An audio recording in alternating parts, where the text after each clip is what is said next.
Faye and Yoko's rise to fame illustrates the complex dynamics between celebrity, media, and public perception. From the earliest stages of their careers, they were celebrated for their talent, charisma, and apparent chemistry.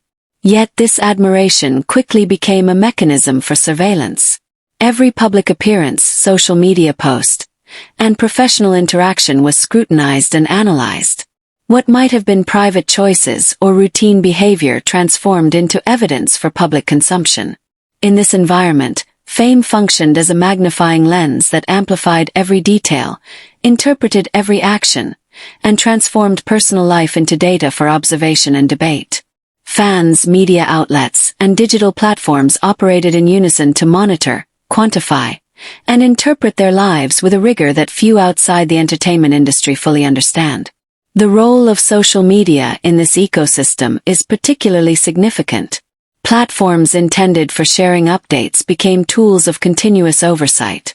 Every post was logged, timestamps recorded, captions deconstructed, and visual content analyzed for hidden meaning. A brief pause in posting or a missed schedule triggered immediate speculation. Even minor differences in tone, word choice, or phrasing could generate elaborate narratives, assigning intentions and motives that had no factual basis. Digital silence, once neutral, became a communicative act interpreted as evidence of emotional distance, professional tension, or personal secrets. The dynamics of constant observation extended beyond intentional disclosures. They penetrated ordinary routines, turning mundane moments into objects of interpretation. Public spaces similarly operated as zones of surveillance. Airports, hotels, schedules, and event appearances were scrutinized with the same intensity as curated media content. Being seen together prompted one set of narratives. Being seen apart prompted another. Casual interactions or neutral expressions were often interpreted as symbolic gestures or statements, producing a persistent feedback loop of observation, interpretation, and public reaction. In this framework, neither proximity nor absence was neutral. Each circumstance contributed to a growing archive of perceived behaviors and potential storylines. Audiences treated these observations as collectively authorized insight, creating an environment in which even the most ordinary choices were potentially scrutinized or misinterpreted. Traditional media reinforced this process through its editorial practices. Headlines often blurred the distinction between speculation and verified fact, framing hypothetical interpretations as questions and then repeating them until they achieved the appearance of certainty. Repetition amplified unverified ideas, embedding them into collective consciousness. Over time, this coverage shifted emphasis from professional achievements to personal dynamics, privileging relational narratives over artistic work. Silence or discretion, rather than offering protection, became a source of additional scrutiny. The act of maintaining boundaries itself was transformed into content, feeding cycles of conjecture and evaluation. The psychological consequences of constant monitoring are significant. Under continuous scrutiny, routine decisions acquire disproportionate weight. Choices about personal interactions, professional commitments, or even social media engagement are evaluated within a framework of public expectation. Honesty may provoke misinterpretation, while reserve invites suspicion. In such a context, the cognitive load of managing both real-world responsibilities and public perception becomes substantial. Faye and Yoko were compelled to navigate a complex social ecosystem where every gesture could influence external narratives, transforming ordinary human behavior into material for analysis. This constant mental negotiation constitutes a form of invisible labor, one rarely acknowledged in discourse on celebrity life. Fame, in this context, becomes a multidimensional mechanism of accountability. Fans and media alike deploy implicit expectations that regulate behaviors indirectly, creating a system in which visibility substitutes for oversight.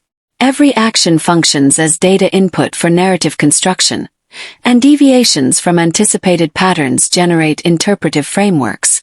Silence, absence, or deviation from normative patterns is converted into hypotheses regarding relational status, professional tension, or emotional disposition. This datafication of life blurs the boundary between performance and private existence, effectively subjecting personal life to continuous evaluation and critique. Despite these pressures, Faye and Yoko exercised strategic restraint. By limiting direct engagement with speculation and maintaining composure in public and digital spaces, they mitigated the risks of misrepresentation.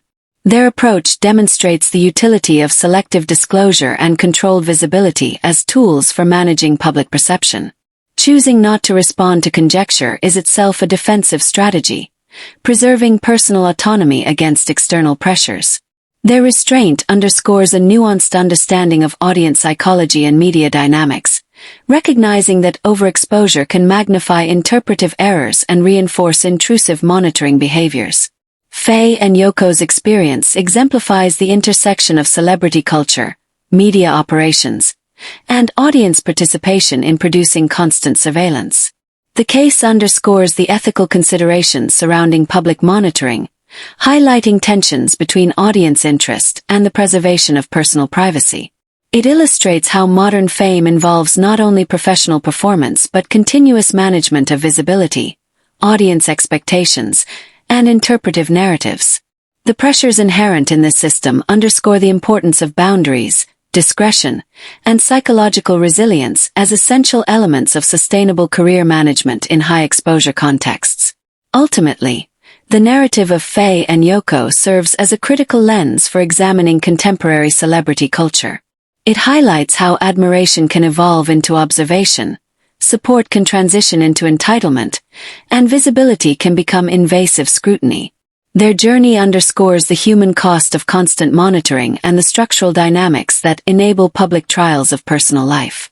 By navigating these pressures with restraint and composure, Faye and Yoko exemplify the capacity for individuals to maintain autonomy and dignity within a system designed to scrutinize every detail. Their story is not simply one of fame. It is a study in modern media dynamics, social perception, and the ethical imperatives of observation, reminding audiences that celebrity visibility carries inherent responsibilities and boundaries that must be recognized and respected. The dynamics surrounding Faye and Yoko also illuminate the subtle interplay between collective perception and individual agency. In a media ecosystem where audiences actively construct narratives, the responsibility for interpretation becomes diffuse, yet its consequences are intensely personal. Their experience highlights the importance of critical engagement with media, reminding audiences that curiosity must be tempered with ethical responsibility, and that the right to privacy remains a fundamental, non-negotiable aspect of human dignity, even under the gaze of relentless public attention.